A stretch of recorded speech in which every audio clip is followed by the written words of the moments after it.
Hello and welcome. I hope you've had a good day. Today is day 3 and I'm looking at Matthew chapter 2. And there's some interesting themes, and it talks about the wise men coming to King Herod and then visiting Jesus then going into Egypt, and then after Egypt, once Herod is dead, coming back to Nazareth.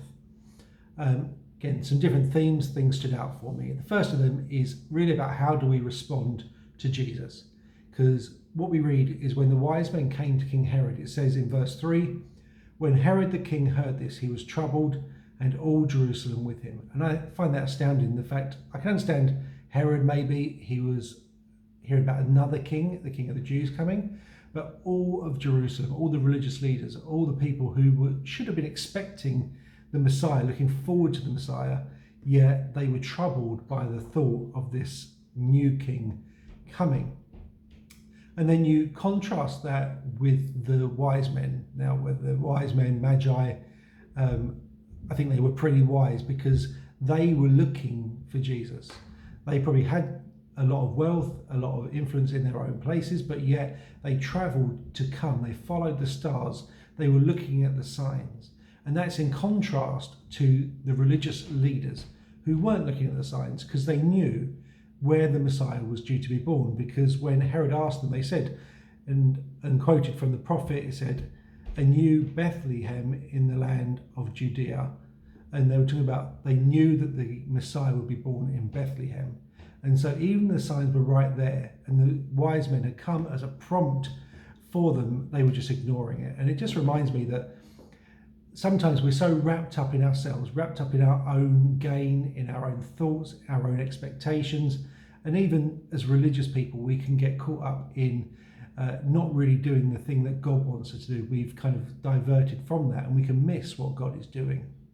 And so we've got these contrasts. Ones who were troubled, and the wise men, when they saw the star come, it said in verse 10, when they saw the star, they rejoiced exceedingly with great joy. And I really pray that that's our response, that when we see God moving, when we know where God is leading, we receive it and we rejoice with exceeding joy. And so I think that's great. I think it's also interesting to look through this theme of God is in control. Because on the one hand, we look at the prophecies. So we think about the fact that the Messiah was going to be born in Bethlehem, so we read that. And then we see how the Messiah, it says in verse, 15, at the end of verse 15, out of Egypt I called my son. And so again, God sends Jesus to Egypt for his protection, and then out of Egypt he calls his son. And then later at the end of the chapter it says that he would be called a Nazarene. And so you can think, well, how is he going to be born in Bethlehem, go to Egypt, and then go to Nazareth in Galilee? How does all that work? But the reality is God is in control. Jesus couldn't orchestrate this himself. People couldn't orchestrate this themselves. God was in control, and he was leading his people for his purpose. And that's really encouraging. I think one thing to note is that when Jesus was in Egypt, they had to wait some time, because it says in verse 19, but when Herod died. So it wasn't until Herod died that they could return. And I just felt the encouragement to say that sometimes when we're waiting for God to do something, we do have to wait. It's not always instant when we might expect it, because you'd have thought, well, maybe God could have just killed Herod straight away.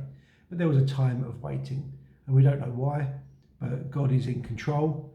And sometimes we have to wait before we can step into the purpose that God has got for us. And we just need to do that and trust him in that. So I hope that encourages you today just to continue trusting in God and to look to him for what he is doing and respond to that and seek the Lord.